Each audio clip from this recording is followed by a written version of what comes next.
wabarakatuh.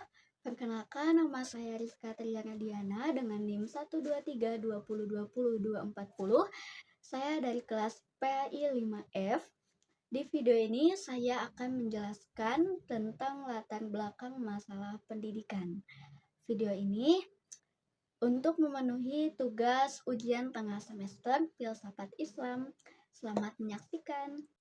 Latar belakang masalah pendidikan dalam pandangan filsuf Ibnu Sina sangat erat kaitannya dengan kondisi sosial dan pendidikan pada zamannya yang penuh dengan gejolak dan ketidakstabilan, baik secara politik maupun moral.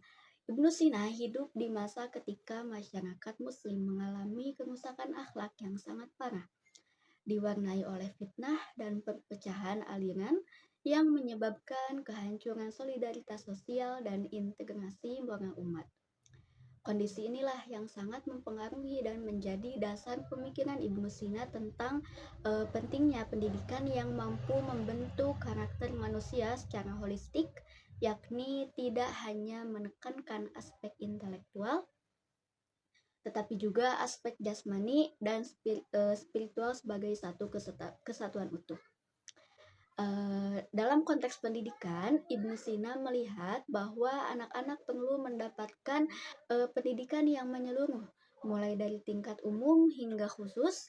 Pada tingkat umum, anak didik harus dibekali kemampuan dasar seperti membaca, menulis, menghafal Al-Quran, serta pengenalan terhadap bahasa dan sastra sebagai fondasi intelektual dan keagamaan.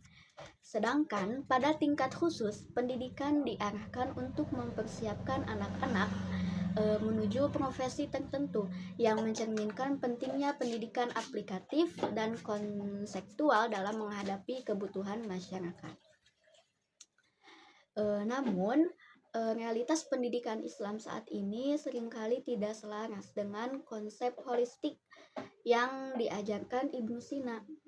Nah, pendidikan masih banyak berfokus pada pengajaran ilmu agama saja tanpa integritas keilmuan umum dan keterampilan hidup yang memadai. Selain itu, metode yang digunakan cenderung tradisional dan belum mendorong siswa untuk aktif dan kreatif. Sementara manajemen lembaga pendidikan juga masih minim profesionalisme sehingga sulit beradaptasi dengan perubahan zaman. Nah, akibatnya pendidikan Islam belum mampu menghasilkan generasi yang cakap secara intelektual sekaligus berkarakter mulia seperti cita-cita insan kamil yang dikembangkan Ibnu Sina. Nah, oleh karena itu, pemikiran Ibnu Sina memberikan landasan yang kuat bagi perbaikan pendidikan Islam melalui pendekatan pendidikan holistik yang seimbang antara aspek kognitif, afektif, dan psikomotorik. Pendidikan harus mampu membentuk manusia yang tidak hanya cerdas dan berilmu, tetapi juga memiliki akhlak yang baik, jujur, dan bertanggung jawab. Dengan demikian, pendidikan Islam tidak hanya melahirkan ilmuwan atau ahli agama semata, tetapi juga insan yang mampu memberikan kontribusi positif bagi kemajuan umat dan masyarakat luas. Sekian latar belakang yang dapat saya sampaikan. Untuk soal yang kedua, data sesuai fakta terkait masalah dan realitas pendidikan Islam.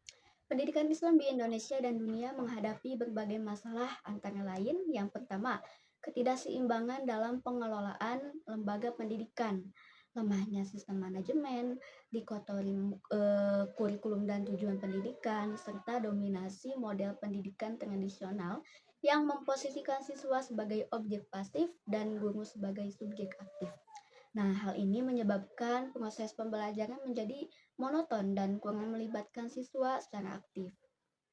Lalu yang kedua, pendidikan Islam masih tertinggal dibandingkan dengan lembaga pendidikan umum lain dan kurang berkembangnya konsep humanisme religius yang menyeimbangkan konsep manusia sebagai hamba dengan manusia sebagai khalifah. Lalu yang ketiga, kurikulum pendidikan Islam cenderung fokus pada pengajaran ilmu agama saja tanpa penyatuan ilmu pengetahuan umum dan keterampilan hidup secara seimbang. Lalu untuk selanjutnya, ada data realitas yang tidak sesuai dengan teori Ibnu Sina, Yang pertama, Ibnu Sina menekankan pendidikan sebagai proses pengembangan potensi manusia secara holistik, meliputi aspek fisik, mental, dan spiritual dengan tujuan membentuk insan kamil atau manusia yang sempurna yang berakhlak mulia, jujur, dan bertanggung jawab. Nah, realitas sekarang masih jauh nih dari ideal tersebut. Karena apa? Karena pendidikan Islam lebih banyak menggunakan metode tradisional yang tidak mengembangkan potensi peserta didik secara menyeluruh. Lalu yang kedua, teori Ibnu Sina tentang pendidikan yang seimbang antara ilmu agama, ilmu umum, dan keterampilan praktis kurang terrealisasi, sehingga terjadi ketimpangan dan kurang persiapan gitu peserta didik untuk menjalani peran sosial dan kultural dalam masyarakat modern. Lalu yang ketiga, sistem pendidikan yang ada itu belum profesional dan manajemen lembaga kurang optimal. Nah, mengakibatkan pendidikan Islam tidak mampu bersaing dan beradaptasi dengan perubahan ilmu dan masyarakat. Lalu yang selanjutnya ada tawaran solusi dari Ibnu Sina secara konkret dan logis. Yang pertama, merancang dan mengimplementasikan kurikulum pendidikan Islam yang holistik dan seimbang, yang mengintegrasikan pendidikan agama, ilmu pengetahuan umum, dan keterampilan hidup sehingga mengembangkan seluruh potensi manusia secara menyeluruh sesuai konsep insan kamil Ibnu Sina. Lalu yang kedua, mengubah paradigma pendidikan dari tradisional menjadi yang lebih partisipatif, di mana siswa aktif dalam proses pembelajaran, guru sebagai fasilitator, dan metode pembelajaran yang inovatif sehingga meningkatkan keterlibatan dan pemahaman siswa. Lalu yang ketiga ada profesionalisasi manajemen lembaga pendidikan Islam dengan pengelolaan yang terstruktur dan penggunaan metode pengajaran modern yang mampu menghadapi tuntutan zaman dan perkembangan ilmu pengetahuan. Lalu yang keempat, memperkuat pendidikan karakter sebagai bagian integral kurikulum untuk menanamkan nilai-nilai akhlak mulia, kejujuran, dan tanggung jawab agar lulusan menjadi generasi yang berkontribusi positif dalam masyarakat. Lalu yang kelima, ada melibatkan pendidikan spiritual dan etika secara mendalam, sebagaimana yang didorong oleh Ibnu Sina, agar pendidikan Islam tidak hanya menghasilkan intelektual tetapi juga pribadi yang berjiwa luhur.